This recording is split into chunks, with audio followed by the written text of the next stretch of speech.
அன்பு உள்ளங்களே, அனைவருக்கும் வணக்கம். நாம் ஸ்ரீமத் பாகவதத்தில் சில கதைகளை பார்த்து கொண்டிருக்கிறோம்.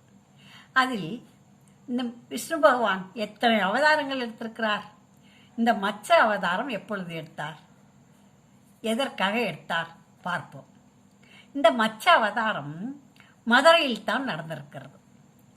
விஷ்ணு பகவான் மதுரையில் வடக்கே வைகை ஆறும் தெற்கே கிருதுமால் நதியும் ஓடிக்கொண்டிருந்திருக்கிறது. சில காலத்திற்கு முன்னால், ஏறத்தாழ 100 ஆண்டுகளுக்கு முன்னால். அப்பொழுது அந்த கிருதுமால் நதி தீர்த்தத்தை எடுத்து, தண்ணீரை எடுத்து கூடலழகர் பெருமாள் கோயிலுள்ள மூர்த்திகளுக்கு அபிஷேகம் செய்வார்கள். வைகை ஆற்றில் உள்ள நீரை எடுத்து வந்து மீனாட்சி அம்மன் கோயிலில் உள்ள சொக்கநாதருக்கும் மீனாட்சி அம்மைக்கும் அபிஷேகம் செய்வார்களாம். இப்போ அந்த கிருதுமால் நதி தனிச்சாக்கடையாக ஓடிக்கொண்டிருக்கிறது. புராணங்களில் தான் கிருதுமால் நதி என்று நதி ஓடியதாக தெரியும். பெரியவர்களுக்குத்தான் தெரியும். சிறியவர்களுக்கு அது நதி என்று தெரியாது, சாக்கடை என்று தான் சொல்லுவார்கள். அப்போ சத்தியவிரதன் என்று ஒரு பாண்டிய மன்னன் இருந்திருக்கிறான். அவன் அநேகமாக பாண்டிய மன்னர்கள் மீனாட்சியை சொக்கநாதரைத்தான் வணங்கி வந்தார்கள். ஆனால் இந்த சத்தியவிரதன் அந்த கூடல் அழக பெருமாளை வணங்கி வந்திருக்கிறார். அவர் வணங்கி வந்தவர்.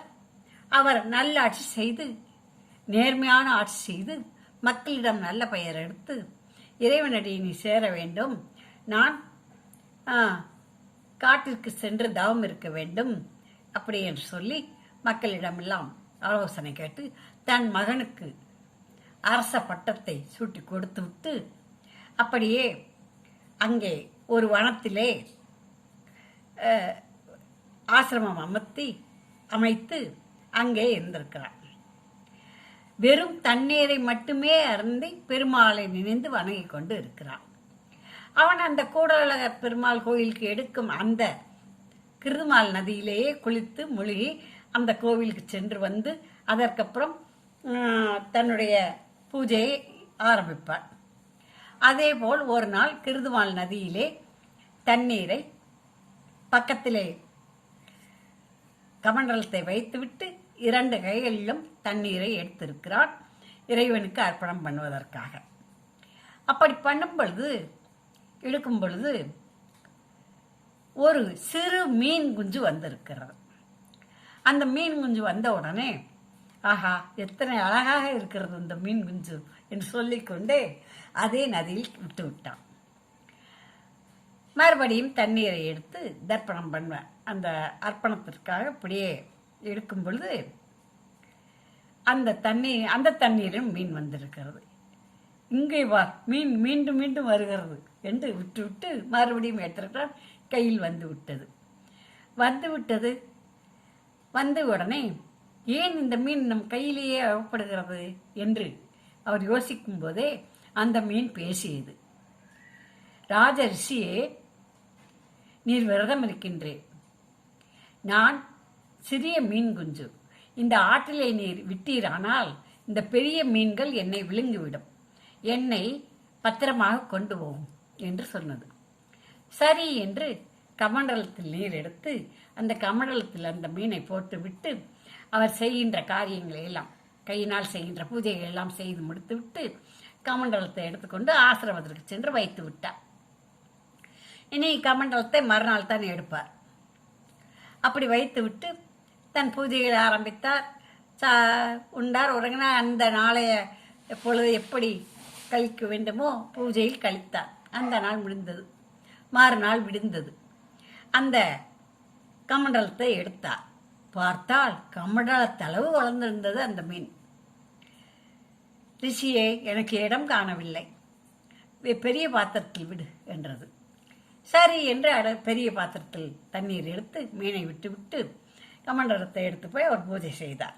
அதே போல தினமும் அடுத்த நாள் பார்த்தார், அதை விட பெரியதாக இருந்தது. பெரிய பாத்திரத்தில் வைத்தார். அடுத்த நாள் பார்த்தார், அதை விட பெரியதாக வளர்ந்திருந்தது.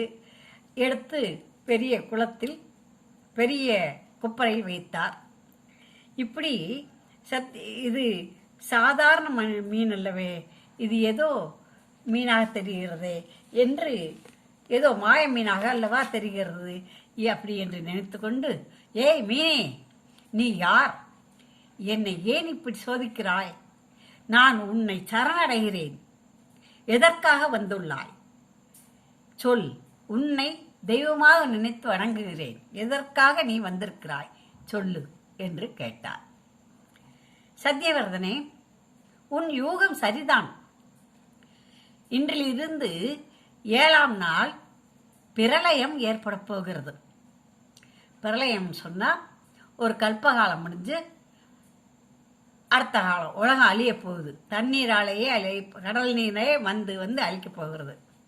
உலகம் முழுவதும் நீரில் மூழ்கும்.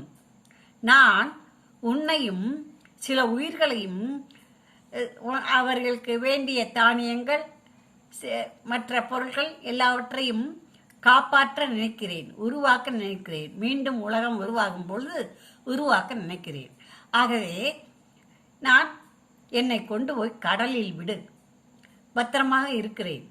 நீ இன்றிலிருந்து 7ஆம் நாள் வரும் அந்த பிரளயத்தில் பயப்படாதே.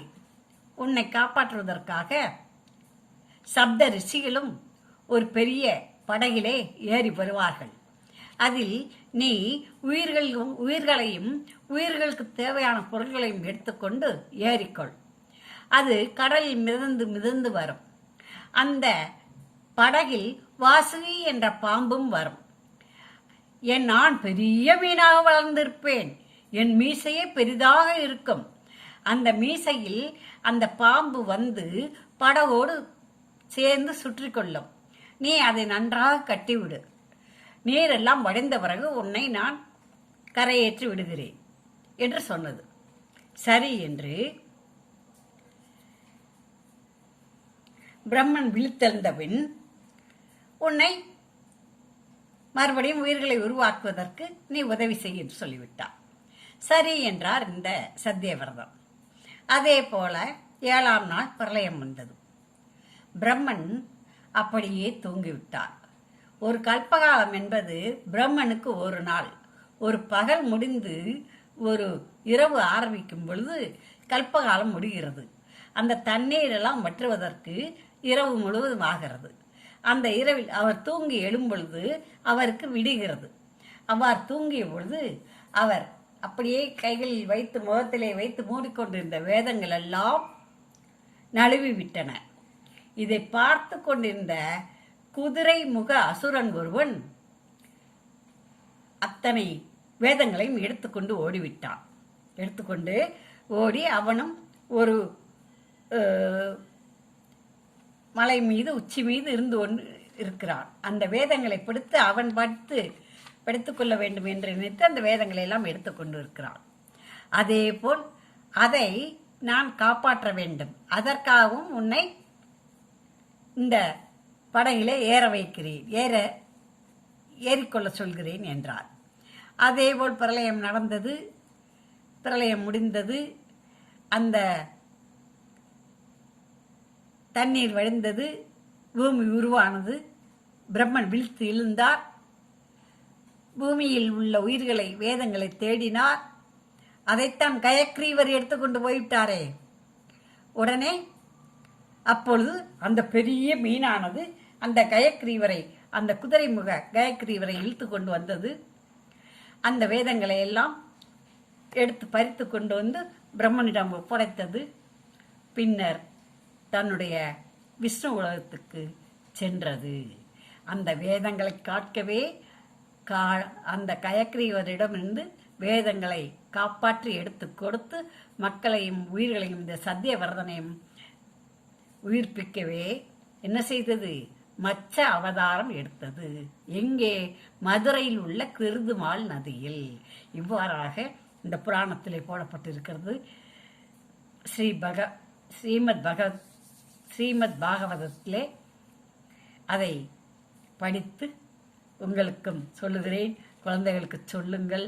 மதுரையில் எத்தனை அற்புதங்கள், சிவபெருமான் நடத்திய அற்புதங்கள், விளையாட்டுக்கள் எத்தனை. பெருமாள் நடத்திய விளையாட்டுகள் இன்னும் எத்தனை, இன்னும் விநாயகர் நடத்திய விளையாட்டுகளும் இருக்கின்றன. எல்லாவற்றையும் கொஞ்சம் கொஞ்சமாக பார்ப்போம், குழந்தைகளுக்கு சொல்லுவோம். குழந்தைகளை தெரிந்து கொள்வதற்காக நீங்கள் பார்த்து படித்து குழந்தைகளுக்கு சொல்லுங்கள். நன்றி, வணக்கம். மதுரை விசாலாட்சி ஆட்சி என்று பதிவிடுங்கள். என்னுடைய யூடியூப் வரும், சேனல் வரும். கேளுங்க, குழந்தைகளுக்கு சொல்லுங்கள். நன்றி, வணக்கம்.